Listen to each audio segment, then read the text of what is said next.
Yanzu gaskiya ta bayyana, ashe dai ba Hamisu Breaker ne ya yaudari Rakiya Musa ba. Kamar yadda muke ɗauke da cikakken wannan bidiyo da kuke kalla a daidai wannan lokaci. Wannan shine asalin saurayin da ya yaudari wato Rakiya Musa a ƙasar Nijar, wanda sun daɗe suna soyayya da shi. Ashe dai tun asali sun daɗe da haɗuwa a gidan gala a daidai lokacin da suke mamin ɗin waƙar wato Hamisu Breaker ɗin ta Mutuƙar Raba. A daidai wannan lokaci ne mai sauraro, idan kuka daure ku kallaci wannan bidiyo har ƙarshe.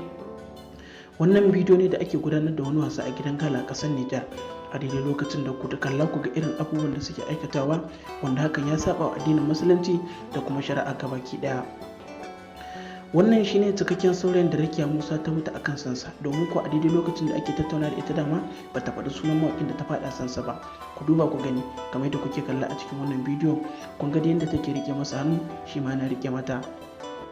Domin ci gaba da kallon wannan bidiyo da muke ɗauke da shi a daidai wannan lokaci, muna buƙatar idan wannan shine farkon zuwan ku waɗanda ba su dangwala mana subscribing ba, ku daure ku dangwala mana subscribing kamar haka don da kararrawar sanarwa.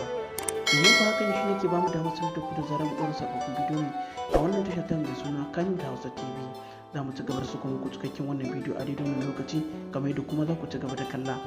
Mai sauraro, to kamar da kuke kalla a cikin wannan bidiyo, wannan shine bidiyon Rakiya Musa da wato asalin saurayin da ya yaudare ta, inda a daidai wannan lokaci kun ga da suke rike junansu a cikin wannan bidiyo, kuma za ku ga inda ya dauke ta irin gume ta yake juya da ita irin da yake jiya, wanda hakan ya saba ka'ida da kuma doka ta addinin musulunci da kuma shari'a, wanda wannan shine asalin saurayin da ya yaudare wato Rakiya Musa din ake tunanin Hamisu Breaker ne.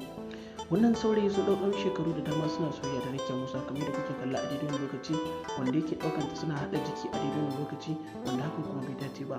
Muna dai ganin irin abubuwan da suke faruwa, duk da ana tunanin cewa Hamisu Breaker ne da Reta, kuma ba shi ne. Ku ci gaba da kallon wannan bidiyo da muke kawo domin kallon irin ta'asa da kuma abubuwan da suke aikatawa a tsakaninsu, wanda a yanzu kuna ganin inda suke sumbatar junansu.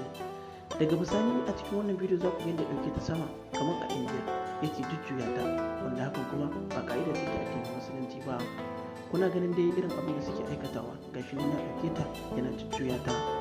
Domin masu tunanin cewa Hamisu Breaker ne yau da Rakiya Musa suna yaudarar wato kansu tare da cutar da Hamisu Breaker, domin ko dama Rakiya Musa can dama tana da saurayinta wanda suka daɗe suna soyayya. Wannan al'amura da suke faruwa suna da sarƙaƙiya, wanda wasu suke tunanin cewa Hamisu Breaker ne da Reta. To kun daga zahiri da kuma gaskiyar magana. Ku ci gaba da bibiyar mu domin samun sahihan labarai da kuma bidiyo da kuma musu da zaran dora a wannan cetar mai suna Kannywood Hausa TV. Mu gode da sauraron shirin mu.